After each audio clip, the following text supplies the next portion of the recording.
What's up, my friends? As many of you are aware, there's currently numerous fires devastating the LA area. The fire started about a week ago, and currently it's only 17% contained. Now, I saw this story on NBC LA about 2 or 3 days ago, and first I wanted to recognize this man being interviewed. In my eyes, he's an absolute hero. Was able to save his home and quite a bit of his community as well. But Ricky hasn't had a chance to see this clip yet, so I wanted to see his reaction as well as share his powerful message and something that we can all learn from ourselves. It's kind of crazy that situations like this seem to be happening, I don't know, more and more frequently all the time. Right. And these are the exact kinds of things, among many other things that can happen, that we need to be prepared for. So I'm excited to hear about this story and see what was done to help save his home. Right, and just recognizing his environment and taking a few proactive steps made all the difference for not only him, but also his community. So without further ado, this is Commander Jim Craig of American Legion Post 283. You yourself, Commander, are a resident of the Pacific Palisades. You were telling me that your home did survive. How did you manage to do that? I was able to, after the last brush fires that got close to us a couple years ago, I bought these cheap sprinklers, the ones that wave back and forth, and bought hoses. I had them ready, popped them up on my roof, turned them on. I sprayed down a fire retardant on the side of my house, and I left. Got out with my family. I got trapped by the flames going down Sunset. No kidding. It was difficult. It was like Afghanistan type difficult. But what happened is, because I had those sprinklers up there, the flames came down the hill, and you could see from where the sprinklers arced in the backyard that the flames came right up to that water and stopped. And below me are about 14 houses, my neighbors, who I've been able to tell them their houses are still there. And you can see where the flames went up the hill, and along Lockman, I was just up, and it's devastating. All my neighbors up across the top, their houses are gone. And then to my right, there 2 houses got caught. And the reason I came back today is that the power's turned off for the water. And so I brought my associate Jason, who's a Marine, brought him up, and we spent about 3 hours going to the pool, buckets, dumping water on the roof and on the sides, and because not just to save my house, but it's my neighbor's house beneath me, and it just had to do it. I had to be up there. And the people, they're contacting me, begging me to check on their houses. And everyone up here is doing a great job. I've been talking with LAPD, LA Fighter. They're doing everything they can, but it's a war zone. And I want to ask you about that. And bear with me, Jim. I mean, for this man to be reduced to tears. Wow, 14 of his neighbors' homes. Just because he bought some oscillating sprinklers. Mm-hmm. And put the fire retardant on the exterior walls of his home. So 2 simple preps that anybody could foresee coming in handy, and the cost is probably less than $50, probably less than $100 to get that entire setup. And that was all just because he knows where he lives, so he knows that this is a risk. Absolutely. It could happen anytime. They've had brush fires there in the past that got close, so he just had a plan. Right. That's all it was. And learn from past he experience. Put sprinklers on the roof, turned the water on, sprayed down the side of his house with fire retardant, and then he evacuated like he was supposed to get himself and his family to safety. And in the process saved his home and 14 others. Right. Just because he thought through it and was prepared with the right stuff and a plan of exactly how he was going to implement that. That's incredible. Right. Just a little bit of forethought went a long ways towards saving all their memories, as well as the memories that are encapsulated inside the houses of his neighbors. But seeing him, like the newscaster was saying, brought to tears over all this is incredible, because I guess I won't get ahead of us. Let's continue watching. And I know Colleen's going to ask you, so I'm going to ask you first. Can you tell us, and I know you don't really want to talk about it, a little bit about your military experience? I did 30 years Army Special Operations. I was an officer. I was qualified as a medic, and I was also a survival instructor. So this is the ideal situation for me, but the worst situation. I'm used to this overseas. 30 years, I've been all around the world. I've seen what the world has to offer in its worst case, but my neighbors are not ready for this. My family's not ready for this. My 10-year-old daughter asking me, where am I going to go to school, Daddy? At first she thought, oh, great, the school's shut down. And then she has no idea. There's nothing. Every place where she grew up here is gone. And our house, I'm thrilled that our house is standing. We have something to come back to. But this is a devastated neighborhood. But again, that's why we in the Legion, we're outfitted for this. We're Army, Navy, Air Force, Marines, veterans who've been through what the world has to offer, and we're going to help this community rebuild. And we've got that training and experience. I love how he's able to use his past experience here in the military, being trained as a medic, trained in special forces, as well as training other people in survival tactics. Having all that experience allowed him to have that forethought and consider the worst and prepare for such. And be able to keep calm, right? So he was just saying, a lot of his neighbors, they're not prepared to be able to handle even coming back at this moment and seeing that devastation. They're not prepared for that. His family's not, they're not prepared for that, because if you haven't experienced those kinds of situations, if you haven't experienced that kind of trauma and gotten through it, that's just a lot to take in. Absolutely. Not that the trauma is easy for him. You can see him struggling to get his words straight, but much more able to think on his feet than, say, other members of his community. So he's able to be a pillar that other people can lean on. And I think that just speaks to the importance of building resilience. So, not all of us are going to serve in the military. Not all of us are going to, even if you serve, aren't going to have that overseas action that's going to prepare you for the kind of often even horror of what you're going to see in these kinds of scenarios. So what do? We need to put ourselves through and be willing to experience hard things. That doesn't mean like necessarily intentionally putting yourself through terrible trauma. Right. But putting yourself into hard situations, overcoming challenges, and being able and working on keeping your cool, building that real resilience to keep your mind focused and sharp. Right. Yeah, that's what's going to save your life at the end of the day, being able to think straight as the world's going awry. Yeah. So in this next section, he talks about the preparedness level of many of his neighbors and how even children in his community are going to handle a loss like this. What the commander said to me before, Colleen and Kathy, which just sort of gutted me, was you've been to the war-torn areas. You've been to places that you've seen devastated. You've been to the Afghanistans and the Iraqs, and you've seen it. And I asked you, and you said, and now this. And I said, how is this comparable? And you said, they were ready. Yes. We were prepared to go to war. How can one of the most desirable, enviable zip codes in the entire nation, in the entire world, be prepared for this? And is this comparable, what you're seeing? We use these words like war zone. Is it fair to apply that to what you're witnessing here as people get ready to come back in? When you talk battle damage assessment in a war zone, and you look at what's going on here, I just stood with my friend on his yard, and his house is still there. He had sprinklers on his roof too, and we looked out at probably 60 burned out hulks and a public school that looked like it'd been carpet bombed. I have not seen anything like this. I don't know how civilians are going to engage. We're here for them. But no, this is nothing that the average American is ready for. Were you ready for it when you saw it, Commander? No. This is where my kid plays. This is where I taught her to play basketball, and it's the memories are gutted. I mean, you literally, the ground is smoking.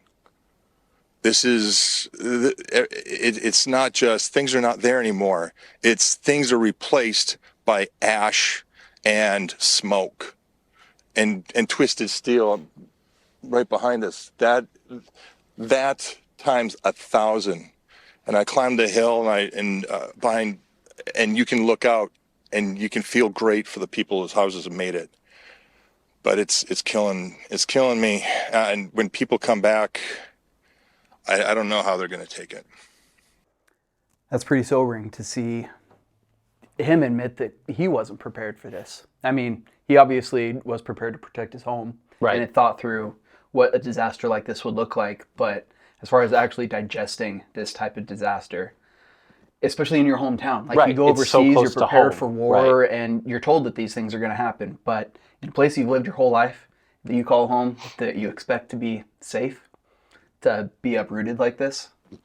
How many times are people evacuated in our country because there's a hurricane coming or whatever, and they do what they're supposed to do. Maybe they board up their windows and they leave town, but they expect that most likely I'm going to come home and my neighborhood's going to be fine, because only the main central devastated areas are going to, most likely I'm not going to fall in the path. Or like these tornadoes hit in the Midwest, and it's like, yeah, a tornado hit my town, but it's the homes that were directly in the path. Those are the ones that Right. got torn up, and odds are mine's going to be fine. But then you come home, and it's ash and Your rubble. community It's is twisted unrecognizable. steel. Yeah. And these are, like he said, the places where he taught his kid to play basketball. Yeah. And that's where That's heart-wrenching. it becomes very, very personal. And so the more prepared we are to be able to protect those things, the less of that we're going to have to worry about. But Right. still, I Like, mean, he didn't lose his home. He didn't lose his, photographs of his wedding and like Right. all these things that tend to fill our closets and cabinets. Right. But still, devastating just to lose all the memories in the community, the place that he called home for the longest time. yeah. And we'll still call home, but But it's going to be different from now on. absolutely. So there's going to be a lot of people that are going to have to grieve that loss and have to accept that things are going to have to be different from now on. That school playground, it's not going to be the same stuff, right? It's not going to be the same basketball court. It's not going to, all of that is just gone forever. Yeah. And so we can do the best we can to prepare and prevent as much of that devastation as possible. But resilience, I think, is enormous because we can't prevent everything. No, there's no way to foresee every, eventuality that can possibly come, but we can see the ones that are most likely, prepare for those, and be ready when things do come. Now, we and a lot of people online talk a lot about how to handle disasters, how to prepare for them, but we don't talk often about what to do in the aftermath, how to handle that, not only physically, removing the rubble and starting from scratch, but mentally, how to work through this. So let's hear what Commander Craig has to say about how kids and our loved ones need to be able to deal with the aftermath. You were telling me before, Commander, that your wife is works with people with mental health. Yes. How do you explain to your 10-year-old daughter, how would you recommend people go about it? Because when they get here, Colleen and Kathy, I don't know if anyone's prepared because we drive in every day and we're not prepared. How do you prepare them for what's in store? You don't, but you talk, you communicate, you let them know the reality. Because if you don't let them know the reality, when they step out here, adults are reduced to tears. The kids need to see the pictures. I hate to say it. I saw the kids in Afghanistan seeing the dead bodies, what they've endured.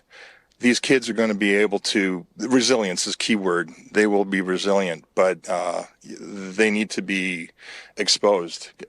One of my guys came in today and I was guiding him in on the phone. He's an Army major, and he pulled up in front of the burning mess of what was his house. And the tone in our voices it's flooring. It's flooring.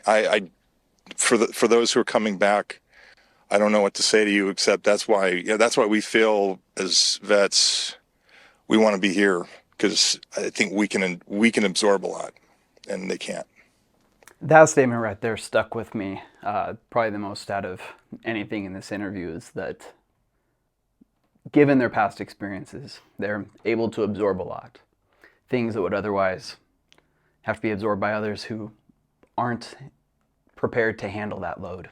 So being willing to sacrifice your own mental well-being, your emotions, to be there for the rest of your community is an act of self-sacrifice that I think should be recognized. Absolutely. I can't appreciate more the things that that are done by people who have the training, have the experience to be able to compartmentalize that. Because obviously this is an emotional thing for him. Right. But when other people show up and see this for the first time and they're struggling with that, and he's gonna be in a position to compartmentalize his own feelings and be there for that person and get to work and clean up the rubble and deal with those things. And that's just not a skill that most of us have had to develop. Right. And being able to communicate what all is going on to the news. I'm Right. sure he didn't want to hop on camera and talk to the world about this, but his message can be so enlightening to us that are trying to learn and be prepared for situations like this when they come knocking on our doorstep. So can't do anything but take my hat off to a guy like that and aspire to be more like him. I would love to have members of my community just like him. Yeah. And like I said, be a member of my community just like he is. Now let's hear Captain Craig's comparison of his community to what he's seen overseas. I've never seen anything like it. I mean, I have not. I've been to Afghanistan. I've been to 76 countries. I've seen refugee camps. I've seen genocide. This is wave after wave of burned out house, families, everything a family has torched and gone. And it's something we need to engage. We need to engage as a community. We need to be as positive as we can, and that's what leaders need to step up. And our city councilwoman's doing a great job. Our mayor's doing a great job. We do think that their leadership is awesome, but we as locals who know, who are here, we are boots on the ground. We're here and we're ready. We're here and we're ready. That's awesome. Yep. They're prepared. I mean, you can't be totally prepared for a disaster like this. And like he said, he wasn't fully prepared for this. But in many ways, they were. Yeah. They're ready to mobilize, get these guys that have this past experience out there, able to help in any way they possibly can. Adjacent to the municipal help that's already out there. You don't want to be getting in the way of the fire department by any means. But they can use all the hands they can get. So. Absolutely. I think that's key, though, is when these kinds of things happen, like those who are prepared in all the ways, right, that are most prepared, we should be those people. And we should be there and we should be ready. Right.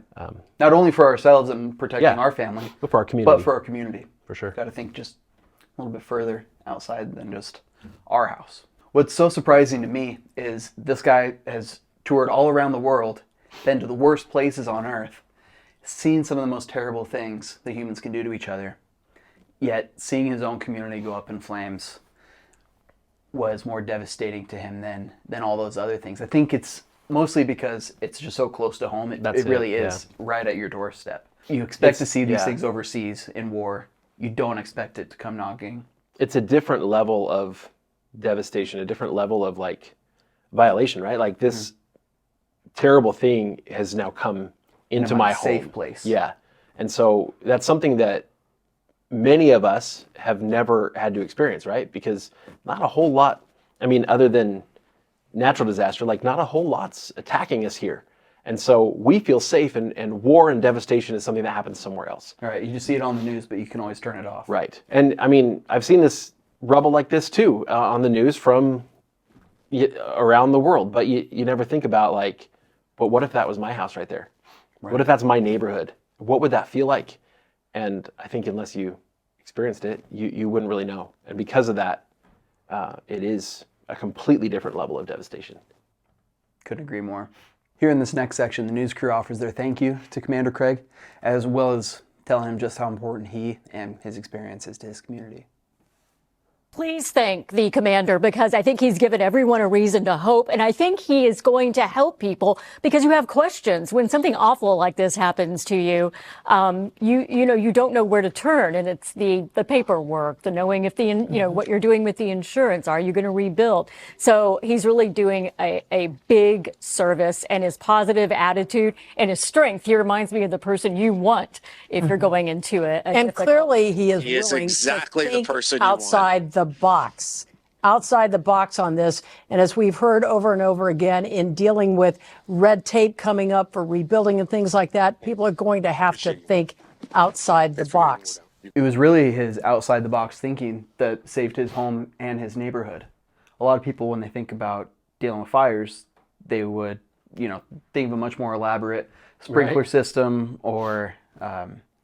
but with just things he was able to get at Lowe's or Home Depot or Menards or whatever store he got, with just those basic things that are of low cost, he was able to save his home and a good chunk of his neighborhood. That's key. It's a huge part of preparedness, is a lot of times outside the box thinking. So yeah, not many people are installing yard sprinklers on top of their house, but when you live in Pacific Palisades, that's not a terrible idea. Absolutely. Now, when asked why he's been so proactive in this disaster, this is his response. We are veterans. We served our country. It's time for us to continue to serve our community.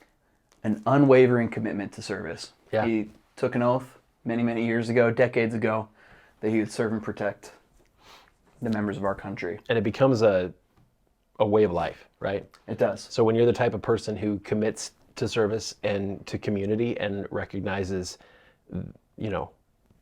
all of that's outside of self and puts that first, especially in these kinds of situations, this is just what you do. Absolutely. It's the kind of person that he is. Yeah. Yeah. And it shows in the worst of times. Yeah. Your character really shines when you're met with something like this. And the selflessness that he shows while, potentially sacrificing his health and life to protect his community is something that we should all live up to. Yeah. It's an ideal that we should all hold, to be that self-sacrificing. So, something to look up to.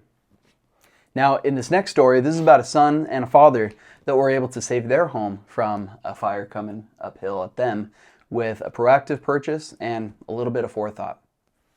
This is kind of like a homemade sprinkling system, but think of it as much more advanced. This is the Goling family swimming pool. It used to have about 20,000 gallons of water. It's all gone now, they say, because it went to protect their property. This is where we set up our sprinkler for quite a bit of time. Patrick Goling tells us he's certain two things saved his father's Palisades Highlands home. We cleared out brush that was on our property all the way here. And if you see there, all the trees, everything was cleared on the bottom. Everything dry and dead, we cleared out. The other thing is now sitting in his father's garage. It's a water pump that's fueled by a Honda engine. Consider it a generator-powered, homemade sprinkler system that you hook up to your swimming pool. Goling's father purchased it from someone online last summer for $3,700. I visioned this being burning, and I said to myself, this is a catastrophe to have. What I find interesting is his premonition of what was coming. Yeah. I mean, it doesn't take a fortune teller to tell you that California is going to catch fire, but given where he lives, just uphill from some trees and brush, he saw that there was a high probability of a fire catching and moving up towards his property. So what did he do? He looked at the resources that he had at hand. A giant swimming pool, not so helpful when the water's all in the pool, but a huge help if you're able to move that water. So what did he do? He went out and found a way to be able to distribute that water to wherever he needed it. Which is brilliant because, in the other story, he was able to just use the hoses and stuff. But what happens if the water to your home is shut off because of all these fires? Which they will do because they're trying to protect the firefighters from ground power lines, so they need to cut the power. Things off. So his plan only works as long as the water is flowing. Right. You heard in his story that they resorted to buckets when they came back later to check on the property. Right. Something like this could do a whole lot more good than just a few buckets. And for $3,400 might seem like a lot of money, but to save your house, right, in a place like California, that's like 1 year's homeowner's insurance premium, maybe less. Maybe less. And especially since nobody will sell you homeowner's insurance out there anyways. Yeah. Just redirect that money towards a pump like this. Now, here we get to see their system in action. This is video of the family's test run a few months ago. At the time, they couldn't have known one of the most devastating fires in history would race through their neighborhood. When we came back on Thursday, we were so shocked to see this tree that had caught fire and all this hillside below. And that's when it occurred to us that there's no doubt in our mind that if this wasn't soaking for 5 hours, that the fire would have lit up and burnt everything. The Goldings ran the equipment for 10 hours after the Palisades fire started Tuesday. They drained their 20,000-gallon pool and the one next door. Their homes are among the few dozen in their Highlands neighborhood that survived. The Goldings say they feel for their community and so many who lost everything. They do believe luck was on their side, but also feel their home watering system saved their home. Having a generator-powered pump like that can run even without any incoming electricity is what saved them there. Yeah. So, super smart purchase. Bit of an investment, but... And clearly they also stored the fuel on hand to be able to run it for those 8 hours. Right, you got to think all the way through these plans. So, incredible work by them. I'm glad that he was able to help his father save his home. Now, let's hear these guys' recommendation for other members of their community moving forward. People should be better prepared for future fires. Fires aren't going anywhere. We want people to save their homes. We saved our home. We want to share our experience with them. Absolutely. Share your experience, share what worked. Yep. Help other people to be as prepared as you are. Got to spread this message. Yeah, exactly. Which is a great time to remind you. Go ahead and like this video. Help the algorithm to spread this out. Go ahead and subscribe to the channel so you can follow along for future content. And share this with friends that could use this type of reminder that we need to be proactive in protecting our family, our home, and our community.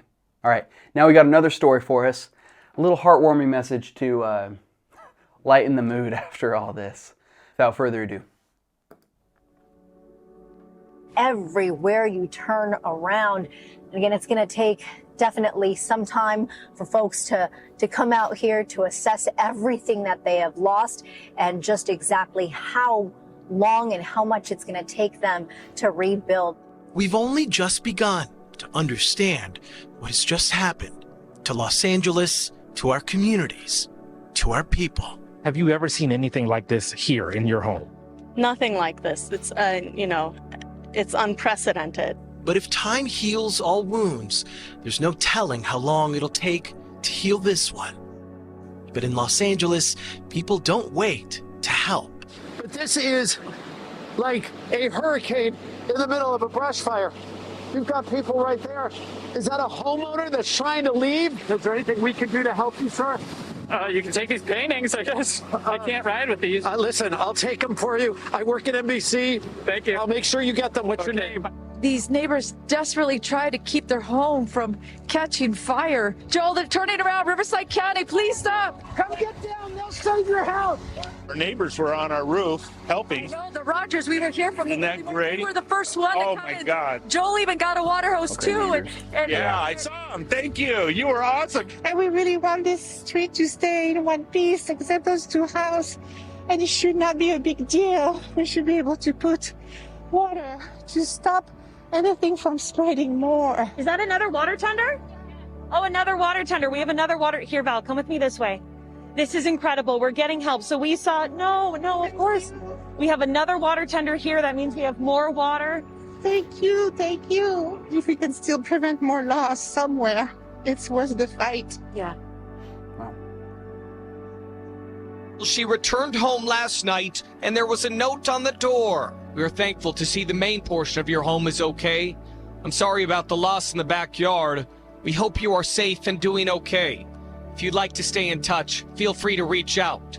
Respectfully, Andrew and Tony with the LA City Fire Department. I don't know what to say. If I want to start talking, I can't stop crying. God bless them. Andrew and Tony, if you see me, thank you so much. When you've run out of words to say, that's when you realize actions speak louder. All of this is a grassroots effort that was started by street vendors through TikTok, the power of social media. You can feel the energy coming from the Rose Bowl and those volunteers out there tonight. And to see this horrific times happening right now, and seeing community come in with hope, come in with love, come in with passion that no, we're not going to give up. We're not going to give up. What motivated you to be a part of this? I'm for the people, by the people. That's just what it is. You feel me? If we in need, I'm here. I actually came down because my family lost everything as well. And I was coming down for the resources that was given out here. And while I was here, I realized 10,000 of my neighbors were out here as well.